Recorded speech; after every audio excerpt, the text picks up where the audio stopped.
अवधूत चिंतन श्री गुरुदेव दत्त श्री स्वामी समर्थ महाराज की जय. नर्मदे हर. सर्व स्वामी भक्तांना नर्मदे हर. स्वामी भक्त हो, सध्याला चैत्र महिन्यातील उत्तरवाहिनी परिक्रमा सुरू आहे आणि आज काय झालं, या ठिकाणी देशिंग, सांगलीजवळ एक गाव आहे देशिंग, या ठिकाणी मारुती जन्म उत्सवासाठी मी आले होते. एक छोटेखानी कीर्तन माझं मारुती जन्माच्या वेळेला झालं आणि या जन्म उत्सवादरम्यान मला एक नर्मदा परिक्रमावासी भेटले आणि आज आपला अहोभाग्य की आज आपण त्यांच्याशी चर्चा करणार आहोत. त्यांनी 3 वर्ष 3 महिने 13 दिवसाची नर्मदा परिक्रमा केलेली आहे, पायी परिक्रमा केलेली आहे आणि अजून दुसरी पण एक परिक्रमा केलेली आहे. तर त्या दरम्यान त्यांना आलेले भव्य दिव्य अनुभव आज आपण देवमाझाच्या सर्व स्वामी भक्तांसाठी आपण त्यांच्याकडनं ऐकून घेणार आहोत.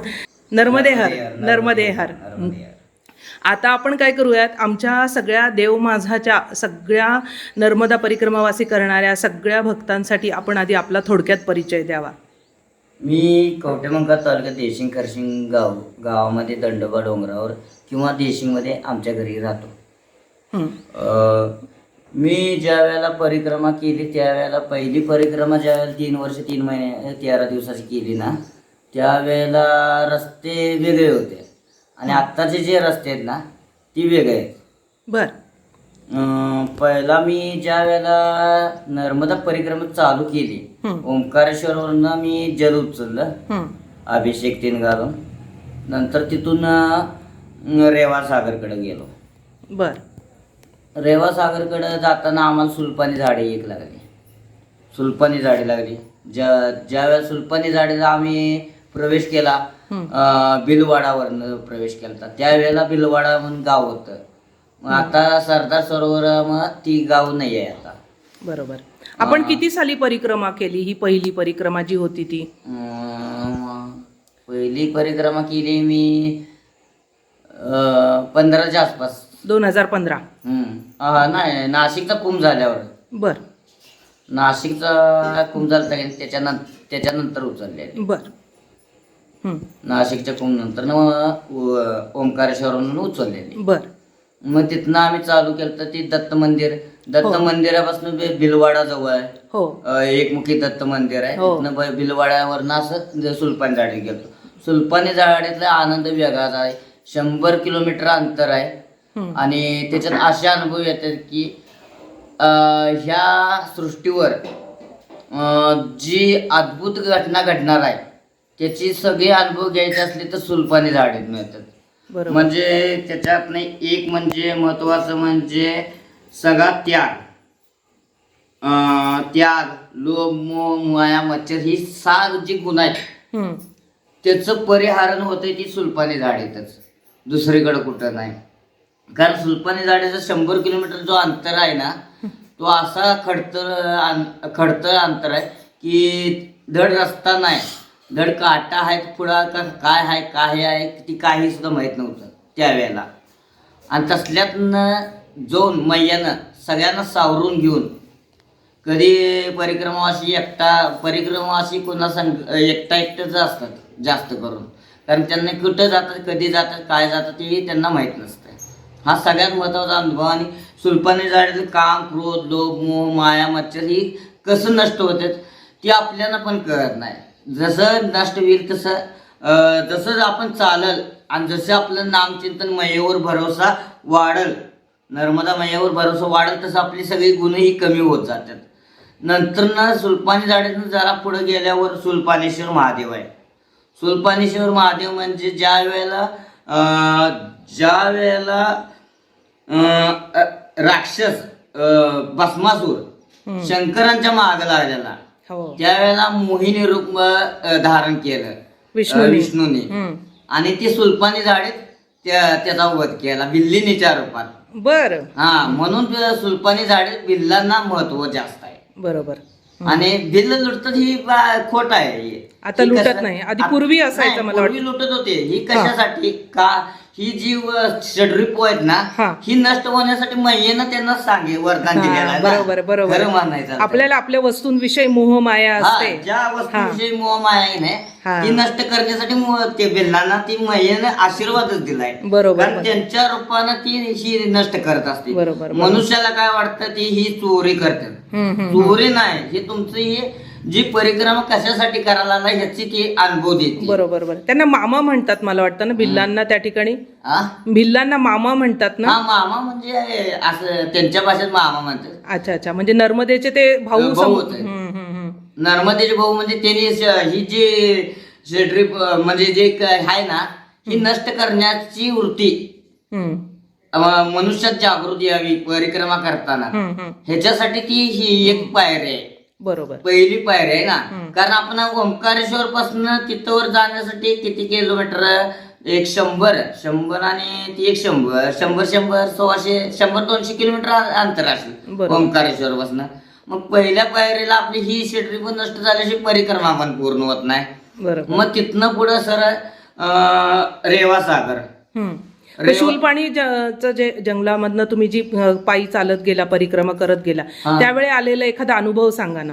शूलपाणी जंगलातला अनुभव सांगा. शूलपाणी जंगलातला अनुभव म्हटलं तर आम्ही कसं आमची 3 वर्षाची 3 महिने 13 दिवसाची परिक्रमा होती. अच्छा त्याच्यामुळे आम्ही विचार करत नव्हतो कुठं मुक्काम करायचा, काय करायचं. तुम्ही एकटे होता की अजून कोणी तुमच्या सोबत होते? शूलपाणी जाळे माझ्या बरोबर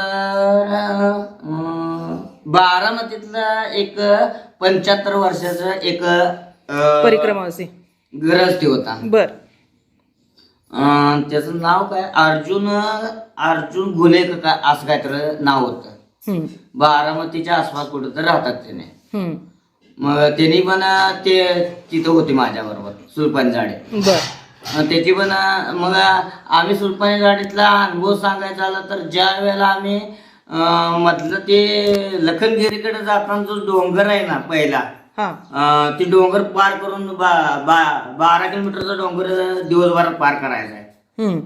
त्यावेळेला आम्हाला असा अनुभव आला की आम्हाला भूक तर भरपूर लागलेली. आमच्याकडे तर काही साहित्य नव्हतं आणि गाव पण जवळपास नव्हतं काही. त्यावेळेला सुद्धा आम्हाला एका मुलीच्या रूपानं आम्हाला अन्न मिळालं तिथं. अरे वा. नंतर आम्हाला लखनगिरीचा रस्ता आम्ही चुकलेलो. लखनगिरी म्हणून एक साधू आहेत एकदम सुलपान झाडीत राहतात. मग त्यांच्या आश्रमात जायचं होतं आम्हाला. मग आमचा रस्ता चुकलेला तर आम्हाला तिथं एका लहान मुलीने जो रस्ता दाखवला. अरे वा. एवढा अनुभव मैयाच्या रूपामध्ये. मैयाचेच रूप ना लहान मुली म्हणजे. मग आम्ही तिथून लखनगिरीच्या आश्रमात 2 दिवस मुक्काम केला. नंतर ना मग पुढे गेलो आम्ही सुलपानेश्वर महादेव मंदिरात. बर तिथे एक म्हणजे एकटाच होतो. बर एकटाच होतो आणि असं सहजासहजीच जायचं म्हणून गेलो ते गेलो. बरोबर. तुम्ही आता सुद्धा तुम्ही तरुण आहात पण तुमचं साधारण वय काय होतं त्यावेळेला तुम्ही परिक्रमा केली? परिक्रमा केली वय एवढं काय लक्षात नाही. नाशिकचं कोण चालता की नाही त्याच्यानंतर केलं. बर बर बर बर बर तुम्ही आता वय किती तुमचं आमच्या सगळ्या भक्तांना सांगा बरं. वय काय हरकत 33 वय. 33 वय. बरं बरं बरं हरकत नाही सुरू करा आपलं सांगा. मग तिथनं रेवासागर मधनं चातुर्मासाचे दिवस आले. पहिला चातुर्मास आमचा होता. आम्हाला त्या चातुर्मासाचा पण अनुभव काय नव्हता. आम्ही कधी चातुर्मास केलाच नव्हता पहिल्यांदा खरं सांगायचं तर. मग पहिला चातुर्मास आम्ही झगड्यामाडीमध्ये केला. तिथं पण 24 तासाचा रामायण आणि रामनाम जप. झगड्यामध्ये जगदीश दास म्हणून राहतात. आता मला वाटतं त्यांनी 25 वर्ष झाले नर्मदा किनारे मडीमध्ये राहतात झगड्या मडीमध्ये. 25 वर्ष झाले रात्रंदिवस रामायण रामनाम चालू आहे. मग तिथे एक चातुर्मास केला. तिथनं पुढं नारेश्वरला गेलो. नारेश्वरच्या अलीकडे अशी गंमत झाली सकाळी लवकर उठून आम्हाला पुढे निघायचं होतं. त्यावेळेला सकाळ सकाळी अंधार होता. नारेश्वरच्या मागे आम्ही कमीत कमी 20-25 किलोमीटरच्या आसपास असेल. हम्म. आणि एकदम रानाच्या कडेला आम्ही मुक्काम केला एका झोपडीमध्ये एका भक्ताच्या घरी. मग तिथं नदी कडेला आम्ही सकाळी आंघोळीला गेलतो. हम्म. सकाळी आंघोळीला गेल्यावर तिथं आम्हाला दगड आहे असं वाटलेलं. आम्ही आंघोळीतील सगळेजण केलोय. मग आता आपली हाय अशी कपडे म्हटले एखादा कपडा भिजवलेला असतो ते आपटतय की माणूस. मग ती मगर एकदम जसा कसं बरं आवाज आलता घोडा जसा किंकाळतोय ना एकदमच तशी केली. अरे बापरे.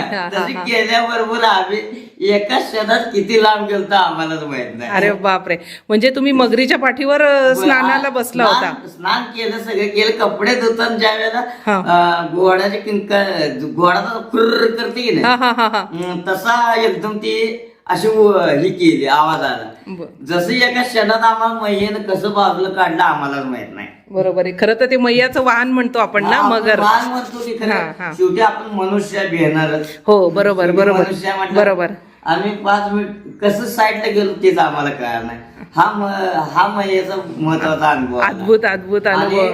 तिथंच भोरी मगर एक दिसते. बाकीच्या ठिकाणी कुठं बघितलं आम्ही भरपूर ठिकाणी बघितलं तिथं कुठं दिसत नाही. हा नारेश्वरचा ना माग आपण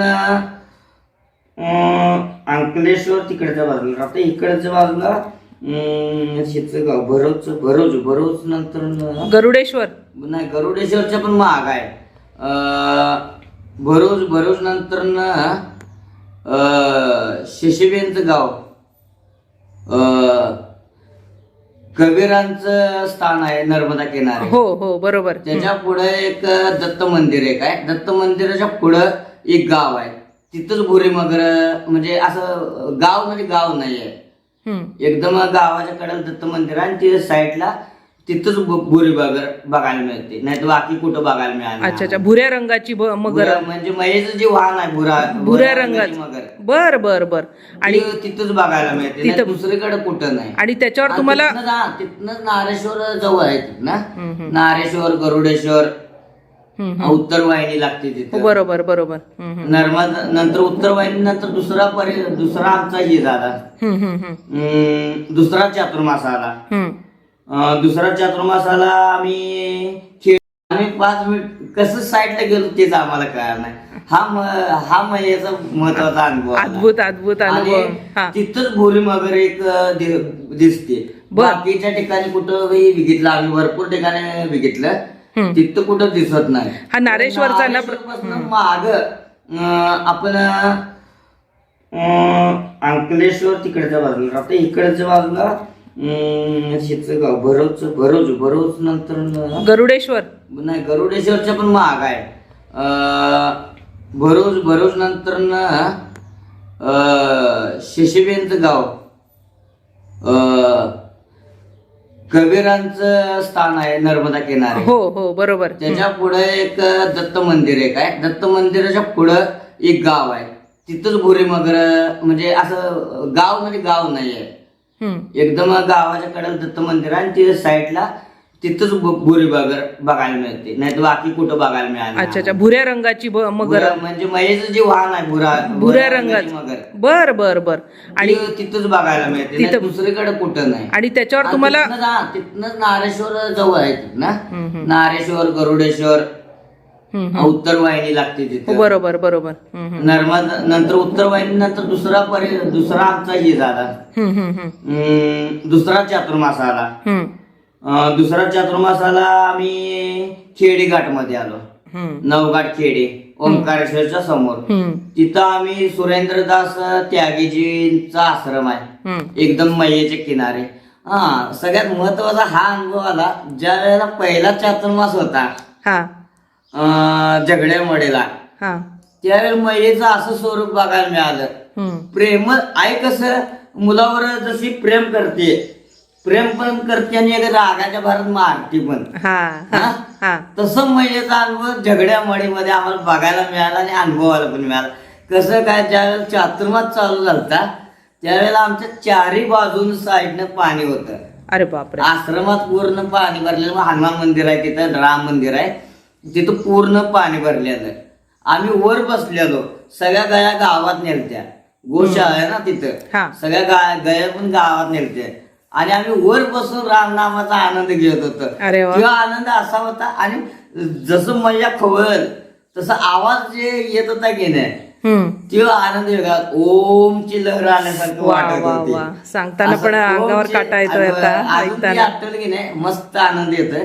तसा आनंद मला परत कधीच मिळाला नाही. दुसऱ्या चातुर्मासाला आम्ही मग खेडेघाटमध्ये आलो. खेडेघाटमध्ये हनुमान मंदिरामध्ये रामायण चालू असते तिथे 24 तासाचं.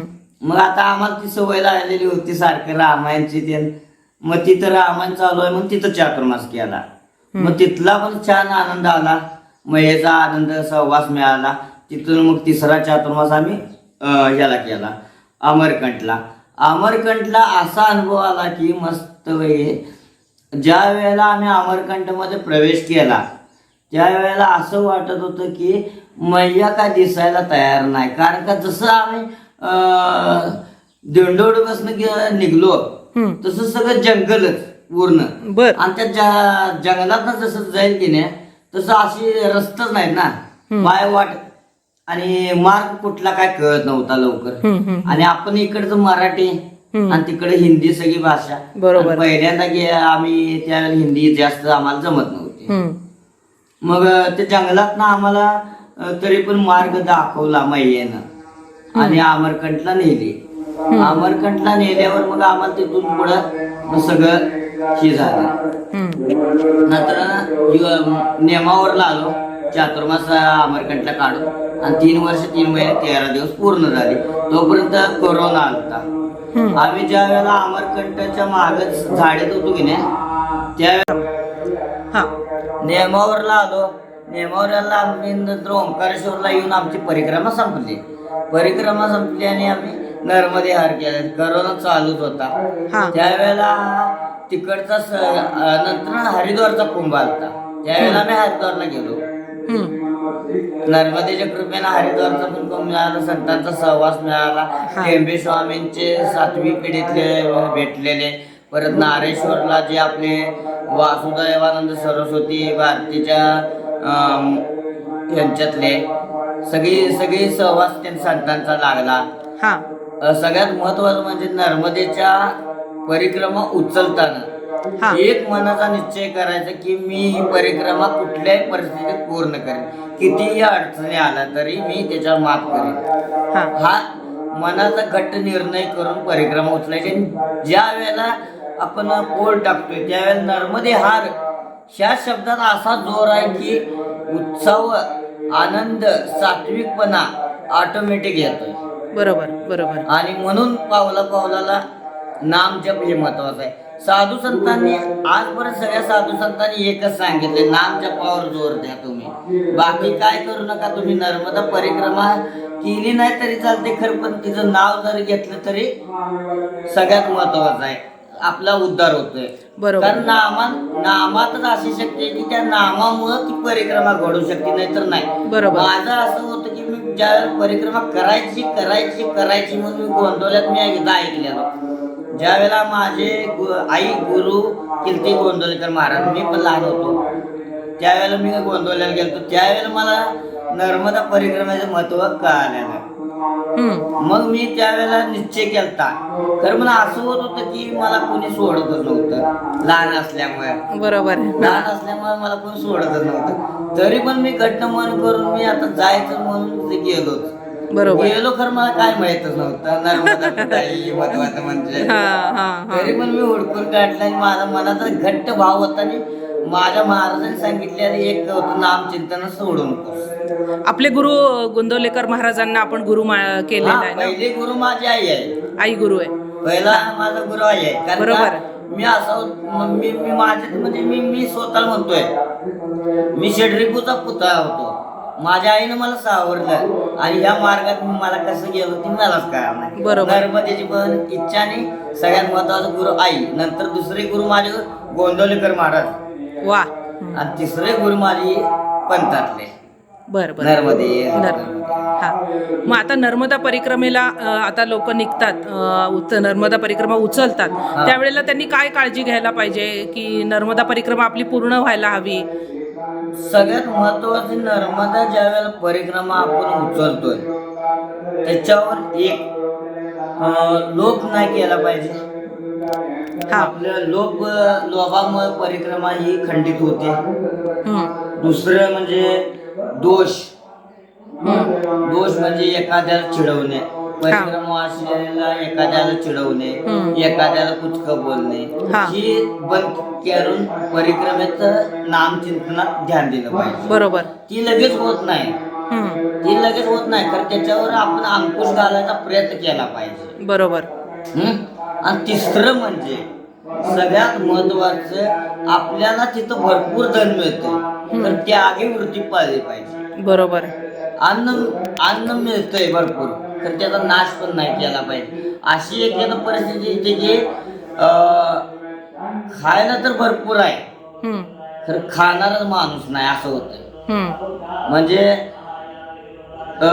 जसं आपल्या घरात उदाहरणार्थ, जसं आपण घरात आजारी पडतोय, आपल्या घरात मस्त पक्वान असते, शिजवलेलं असते, खरं आजारी असल्यामुळे ती खाऊ वाटत नाही. तसंच परिक्रमेत आहे, मस्त पुढं चांगलं चांगलं दिसतंय, म्हणून आपण तिथे सगळं घ्यायला बघायचं नाही. म्हणजे सात्विकपणा नाही, सगळं चांगला दिसतोय, बरोबर, म्हणून त्याच्यातले जे नियम आहेत ना, नियम कठीण असतात. त्याच्यामुळं ती बाकीचं काय घ्यायचं नाही, फक्त नामचिंतन ही महत्वाचं. नामचिंतन महत्वाचं आहे, सगळ्यात महत्वाचं नामचिंतन. नर्मदा परिक्रमा पूर्ण व्हायसाठी नामचिंतन हे महत्वाचं. बरोबर. पावला 13 कोटी नाम जप पूर्ण होते एका परिक्रमेत. आपण 2 परिक्रमा केल्या ना बाबाजी? माझी तशी 3 झाल्या माझ्या. अरे वा. पहिल्यांदा मला घालायला कपडे सुद्धा नव्हते, फक्त एका लंगोटीवर मी परिक्रमा. अरे बापरे, धन्य आहात आपण, एवढ्या लहान वयामध्ये 3 परिक्रमा. पैसे त्यावेळेला मला माहितच नव्हतं ना काय असतं. बाबाजी, आपला निष्पाप भाव हा दिसतोय तुमच्या चेहऱ्यावर. मैयाची कृपा आहे शेवटी. खरंय, मैयाचीच कृपा, तीच करून घेते, तीच प्रेरणा देते, सगळं तिचंच काही असतं. मग दुसरी परिक्रमा तुम्ही कधी केली? दुसरे त्याच्या अगोदर केली एक परिक्रमा, ती आम्ही केली 6 महिन्याची. ती 6 महिन्यात केली, ती आम्ही 3 जण होतो. बर. मी टेंबी स्वामींचे 7व्या पिढीतले, त्यांनी आता राहतात केदारनाथला. अरे वा. आपल्या शंकराचार्यांच्या पीठावर सेवा करतात. बर. आणि आम्ही दोघं तर लास्ट पर्यंत होतो, पहिल्यापर्यंत हे आठवत. अनेक जण होता बेंगलोरचा, ती कन्नड बोलायचं, त्याच्यामुळे त्याचा जास्त आमचा संवाद नव्हता. बरोबर. मैयाचं परत कधी दर्शन झालं का? आता एकदा मगरीच्या रूपामध्ये तुम्हाला झालं, 3 वर्ष 13 महिने त्या परिक्रमेत केलं दर्शन होते आम्हाला. बर. कारण का, ज्या वेळेला आम्ही इथं जरी बसलो, लहान मुलगी चालली तर मैयाच आहे आमच्या. खरे. जेवढे 10 वर्षाच्या आतील मुले आहेत ना, ते आम्हाला मैया स्वरूप. खरंच आहे. त्याच्यामुळे काय, मैयाचं दर्शनच घेतल्यासारखं आहे. मैया आमच्यापासून लांब असल्यासारखं आम्हाला वाटतच नाही. बरोबर. आणि दर्शनाची काय अपेक्षाच नाही, फक्त नाम दे म्हणते. खरंच आहे. आणि तिसरी परिक्रमा कधी उचलली होती? तिसरी परिक्रमा कोरोना नंतर उचलली. कोरोना झाल्यावर, हरिद्वारचा कुंभ झाल्यावर नंतर 6 महिने गावाकडे आलो. 6 महिन्यानंतर उचलले. बर. आणि सारखा आधीमध्ये आहेच. अच्छा. नर्मदे हर. गुजरात मधून उत्तरवाहिनी परिक्रमा चालू होते. बरोबर. गुजरात मधून उत्तरवाहिनी परिक्रमा नारेश्वर पासून चालू होती, ती सुलपानी जाडेपर्यंत मेन आहे. 1 दिवसाची परिक्रमा असते उत्तरवाहिनी. मग नर्मदा परिक्रमेचं कसं आहे, नर्मदा नदी एकच अशी आहे की पश्चिमेकडनं उत्तरेकडनं पश्चिमेकडे वाहते. आणि नर्मदेचा किनारा असा आहे, दक्षिण तट आणि उत्तर तट हे 2 तट ओळखले जातात. दक्षिण तटावर राक्षस तपाल बसले. भारताचा जो मध्यखंड आहे, तो खालचा भाग जो दक्षिण बाजूचा आहे, तो सगळा राक्षसी भूमी म्हणून सांगितलेला शास्त्रानं पण. 6 वेदात, 4 वेदात पण सांगितले, 6 शास्त्र, 18 पुराणात सांगितलेलं आहे. की राक्षसांची निम्मी भूमी आहे, निम्मी देवाची भूमी आहे. हा. पहिल्यांदाच वाटण्यात आले, कारण का दोन्ही पण पुत्र एकच आहे, एकाच आईचे. हो. त्याच्यामुळं मग दक्षिणेला देव राक्षस तपाला बसलेत आणि उत्तरेला देवभूमी, म्हणून तिकडं अयोध्या सगळी देव कुठे जन्मले, अयोध्या, काशी, वाराणसी, उत्तराखंड, हरिद्वार, केदारनाथ, बद्रीनाथ, वैष्णवदेवी, ज्वालादेवी ही सगळा भाग देवभूमी आली. आणि राक्षस भूमी म्हणजे इकडं श्रीलंकेपासून उत्तर भाग सगळा, महाराष्ट्र, कर्नाटक, उडीसा ही सगळी राक्षस भूमी आली. नर्मदेचा ही एक महत्वाचं म्हणजे चंद्र, शंकर ज्यावेळेस तपाला बसलेले, महादेव ज्यावेळेस तपाला बसलेले त्यावेळेस शंकर चंद्रातून प्रगट झालेली ही मुलगी आहे. बर नर्मदा ही मुलगी चंद्राची आहे. बर. मग ज्या वेळेला शंकर तपाला बसलेला बघून ती लहान मुलगी म्हटलं ती पण तपाला बसली, आपण पण बसा म्हणून. आपण बघतोय लहान मुलाच्या मनात काय नसतं, निष्पाप सगळ्यात लहान मुलं असतात. बरोबर. आपण मोठी सुद्धा पापी आहे, खरं लहान मुलं पापी नाही. बरोबर. मग ती पण बसली 14,000 वर्ष ती पण बसली शंकरांच्या बरोबर तपाला. मग शंकर पण प्रसन्न झाले आणि म्हणाले की तू पण कसं, तुझ्या तपाला मी प्रसन्न झालोय, तुला काय पाहिजे वर माग. नाही म्हटले, मला काय नको आहे म्हटले, तुम्ही बसलेला म्हणून मी बसले. ते काय म्हटले, शंकर पण असल्याने एक मी तुला असा वरदान देतो की अख्ख्या पृथ्वीवर कुठल्याही नदीची परिक्रमा ही होणार नाही, तर तुझी परिक्रमा केल्यानं तो मनुष्य सर्व पापातून मुक्त होऊन दुर्लभ अशा मोक्षाला जाईल म्हणून सांगितलं. आणि तुझ्या पात्राचे कंकर आहेत ती शंकर म्हणून प्रसिद्ध होईल म्हणून सांगितलं. आणि त्याच्यात स्वतः स्वयंभू शंकर, त्याची प्राण प्रतिष्ठापना वगैरे काही करावी लागत नाही. बरोबर. म्हणून हा आशीर्वाद दिला. मग ती नर्मदेची परिक्रमा ही आपण करतोय. आणि नर्मदेश्वर महादेवाचं एक महत्व आहे की स्वयंभू आहे, त्याची प्राण प्रतिष्ठापना करायची काही सुद्धा गरज नाही. आणि म्हणून मी स्वतः महादेव जी शिवलिंग आहे ना, नर्मदेश्वर महादेव, ही मी कायम गळ्यात घालून हिंडतोय. शेवटी स्वयंभू आहे. हो, हर कंकर में शंकर आहे. म्हणून तर मला जो मिळालेलं तिथं पात्रामध्ये जे कंकर आहे ते मी घेऊन पूजा करतो, कारण कसं माझी भक्ती आहे म्हणून. बरोबर बरोबर. कोणी काय म्हणून. बरोबर बरोबर. नर्मदे. आपण खूप छान माहिती सांगितली आमच्या सगळ्या नर्मदा परिक्रमावासियांना, देवमाजाच्या सगळ्या स्वामी भक्तांना. आणि खरं तेवढ्या लहान वयामध्ये आपण हे जे आपल्याला भक्ती, ज्ञान, वैराग्य याचं सगळं मिश्रण आपल्या व्यक्तिमत्वामध्ये बघायला मिळतंय. एक तो निष्पाप भाव परिक्रमावासीचा आपल्याला व्यक्तिमत्वामध्ये दिसतोय. आणि देशिंगसारख्या गावामध्ये आपण राहता आणि ही परिक्रमा, अवघड अशी परिक्रमा, पायी परिक्रमा 3 वेळा आपण पूर्ण केली आहे. खरं खूप मोठं कार्य मैयाने आपल्याकडनं करून घेतलेलं आहे. मग आता आपण आशीर्वाद आहे ना. हो, खरंच आहे, आईचाच आशीर्वाद. आणि आपला काय बरोबर, आईनं 9 महिने 9 दिवस जन्माला पोटात सांभाळून जन्माला घातली, त्यावेळेला तिनं जे विचार केले ते विचार आपल्या हृदयामध्ये बसतात ना. ज्या वेळेला आईच्या गर्भाचे संस्कार म्हणतात. बरोबर बरोबर बरोबर आहे. बरोबर, हे संस्कार मला चांगले मिळाले म्हणून बरोबर परिक्रमा करू शकलो. नाही तर माझ्याला हेच नव्हतं ना. बरोबर, माझ्या भाग्यातच नव्हतं. बरोबर आहे. बरोबर, आईची पुण्य आहे, सगळ्यांची पुण्य आहे, तुमच्यासारख्यांची पुण्य आहे, संतांची पुण्य आहे, म्हणून नर्मदे परिक्रमा मिळाली. नाही, खरंच आहे. आज आपली भेट सुद्धा ही मैयाच्या कृपेनेच झालेली आहे. आणि आता आपण काय करू, आपल्या आई ज्या आहे, जी आपली पहिली गुरु आहे, त्यांच्याशी आपण एक 5 मिनिटं बोलूया. हां, आता आपण अनंत कुलकर्णी नर्मदा परिक्रमावासी यांची आपण मुलाखत आपल्यासमोर सादर केली. आणि आता त्यांची आई, जी त्यांची पहिली गुरु ते म्हणतात, ते आपल्यासोबत आहेत. आता आपण ह्या मैयाशी बातचीत करूयात.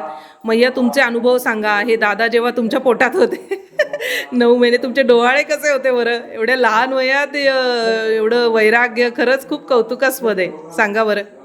डोहाळे जरा विचित्रच होते म्हणतात, कारण का ते खाणं नाही, पिणं नाही, काय नाही, विचित्र. म्हणजे असं सगळं एक तऱ्हेनं देवाचंच ध्यास होतं. अच्छा, अरे वा. देवाचं ध्यास, बाकी काही इच्छा नसायची. आणि इच्छा नसायची. ज्या वेळेला जन्माला यायच्या वेळेला ते सुद्धा विचित्रपणा, म्हणजे पोटात आवाज वेगळाच आला होता. ते काय मला काय समजणार झालं. आणि ज्यावेळेस जन्माला आला तो हा काय बोलला, म्हणजे काय वेगळा आवाज आला आणि काय झालंय म्हणून मला जरा भीतीच वाटायला लागली होती. आणि ज्या वेळेला हा मुलगा झाला ना, मग मला जरा आश्चर्य वाटलं की खरंच आवाज एकपर्यंत वेगळा आला आणि मुलगा तरी झाला. आता काय असेल ते असेल जरा, मग जरा आनंदाच जरा सुरुवात झाली.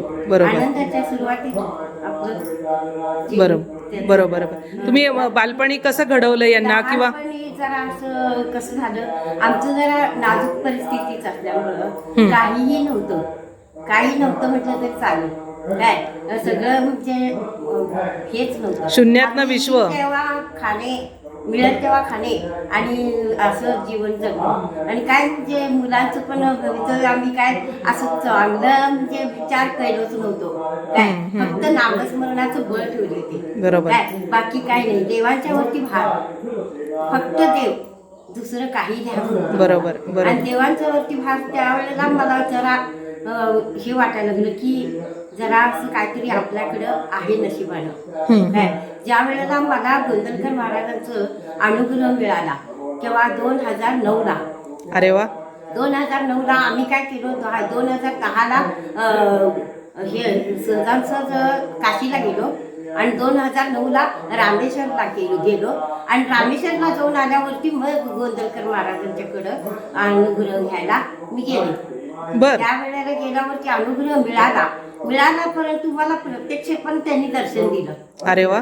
दर्शन दिलं म्हणजे कसं, ज्या वेळेला मी आरतीला म्हणजे असं घेतले होते, आरती घेतले होते, आरती घेतल्यावरती मला काय वाटायला लागलं की आपल्या खरंच गुरु असतील का, आपल्याला म्हणजे खरं आपल्याकडं असतात काय, हे माझं मनाला ध्यास लागला. आणि गुरु म्हणजे काय असतो, म्हणजे गुरु म्हणजे कशी शक्ती असते, असं माझं मनात जरा असं हे विचार यायला लागला. आणि ज्या वेळेला गुरुंचा असं विचार यायला लागल्यावरती खरोखरच गुरुनी मला त्या दिवशी आलिंगन देऊन मिठी मारली. अरे वा. आणि मिठी ज्या दिवशी मारली त्या दिवशीपासून माझं मन निश्चिंत राहिलं, कोणतीही गोष्टीचं काळजीच केली नाही. सगळं काय त्यांच्या चरणावरती भार टाकले. एवढं मात्र माझं ठाम विश्वास झाला. आणि मी मात्र त्यांचं मात्र प्रत्येक गोष्टीला मात्र त्यांनी खरोखरच हाक मारत त्यावेळेला अजूनही सुद्धा उभा आहे. बरोबर. आणि गुरूंच्या शक्तीनंच मी आता दिसते. खरंय. आमच्या भक्तांना, सगळ्या श्रोत्यांना जे देव माझा बघतात त्यांना तुम्ही सांगा ना, उपासना कशी करता तुम्ही, किंवा एक मोलाचा संदेश द्या ना, की तुम्ही जसं तुमच्या गुरूंवर ठाम विश्वास ठेवला आणि ह्या आमच्या बाबाजींसारखा एक नर्मदा परिक्रमावासी घडला, तर आमच्या सगळ्यांसाठी काहीतरी उपदेशात्मक आपण काही सांगावं. एकच माझी इच्छा आहे, काय सगळ्यांना एकच सांगते की नाम म्हणजे सर्वश्रेष्ठ आहे आणि महाराजांनी जे सांगितलेत ना तेच सत्य आहे. आणि एवढंच माझं ठाम विश्वास आहे. मला बाकीचं काही माहित नाही, कारण का मी अज्ञान आहे. शेवटी अज्ञान त्यांचं एकच घेतले की नाम म्हणजे सर्वश्रेष्ठ आहे आणि नामस्मरणच करत मी तरले.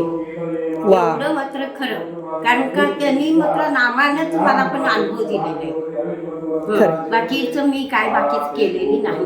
उठता बसता खाता पिता सगळं असं सर्व वेळेला माझं त्यांचं ध्यास आहे आणि त्यांचं नाम आहे. आणि हेच माझं एवढंच मिळू दे म्हणून मी त्यांना गुरूंना सारखं मागणी हेच घालते. खूप छान संदेश दिलेला आहे आपण, कारण की वाल्मिकी ऋषींनी आधी रामायण लिहिलं, मग त्याप्रमाणे राम घडलेला, म्हणजे रामाच्या आधी रामाचं नाव आलेलं आहे. आणि भवसागर तारून नेणारं असं हे रामनाम आहे.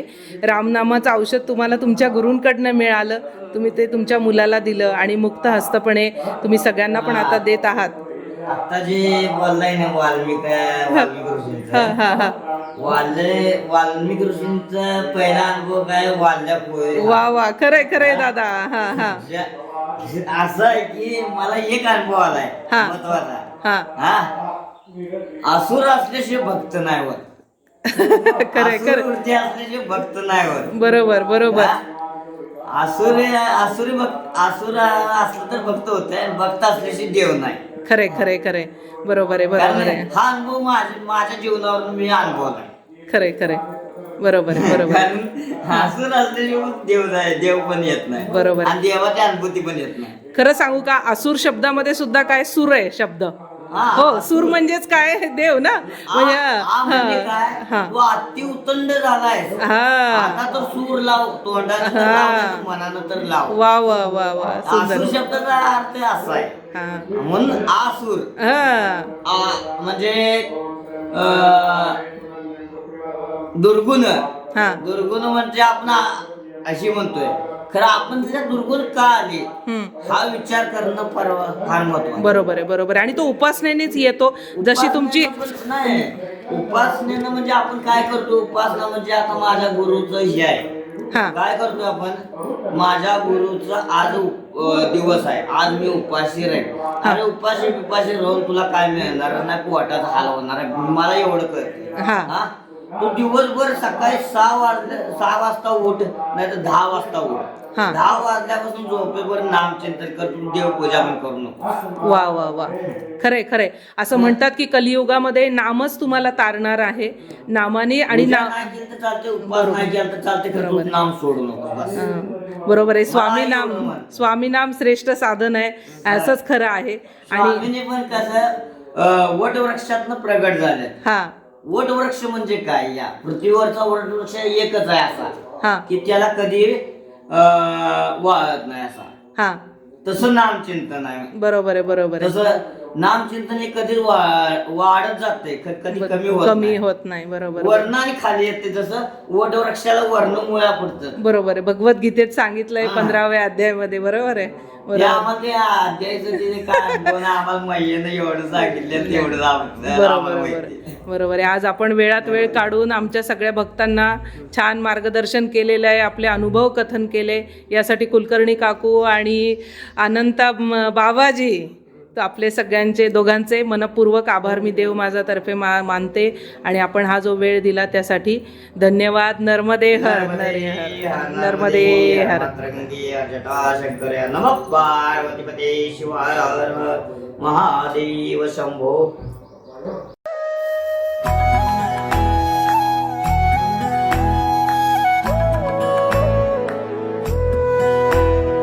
अध्यात्मावर अशीच माहिती मिळवण्यासाठी देव माझा चॅनलला सबस्क्राईब करा.